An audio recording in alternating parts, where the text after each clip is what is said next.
Welcome back to our ongoing coverage of the US election. Donald Trump has declared victory and will shortly be confirmed as the 47th president of the United States. Well, let's now go to Leonie Lakani, who's live for us in the US Capitol. So, Leonie, then, in Trump's own words, he said, look what happened. I mean, this is a stunning, breathless victory for Trump. If you are just joining us now, we were seeing live pictures from the Oval Office. Some absolutely astounding visuals there where you saw a very different kind of rhetoric from US President Trump, where he was castigating Ukraine's President Zelenskyy. It was such a heated exchange, something that many of us have never seen. Think you're gambling with World War III. You said thank you once. John, astounding press conference. I mean, well, I should say in front of the press pack there.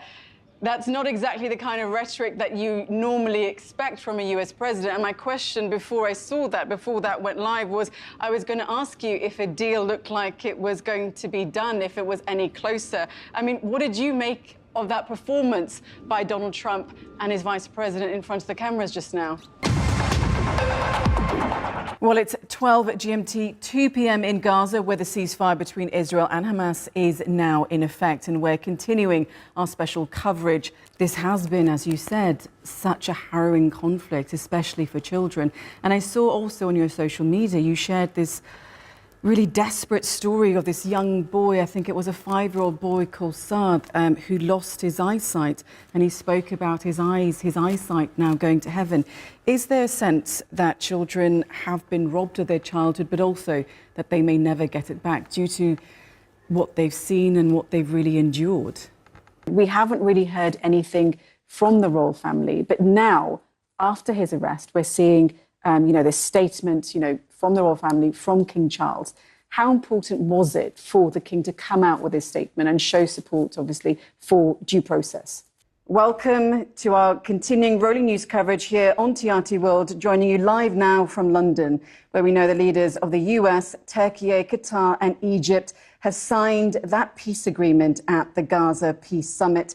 So much, of course, to digest on this historic day, where they've called it Peace in the Middle East. And to recount what has happened, our top story today, US President Donald Trump has declaring an end to the war in Gaza, a historic new dawn in the region. He also said the second phase of negotiations towards a lasting peace has begun. China's 2024 growth hits target with stimulus boost, but challenges persist. The UK economy shows sign of recovery after decline driven by services and construction sectors. And we'll examine the cost of rebuilding Gaza following the long-awaited ceasefire agreement. Hello, Mariam Zaidi with the latest business and finance news here on TRT World. Just this last question, very, very quickly. Is this fight for Ukraine the biggest fight of your life? It's not just about my life. It's about life of millions of Ukrainians. Eventually, we will conquer and win. We will conquer the evil, and we will.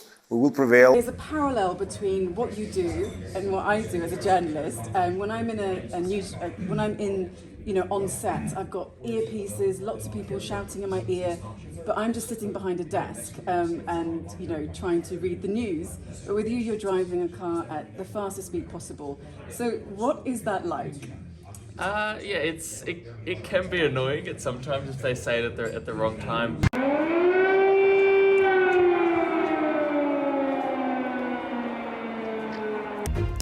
Hello and welcome to the show. Now, despite weeks of denial and diplomatic talks, on Thursday morning, Russian President Vladimir Putin gave the order for his army to attack Ukraine.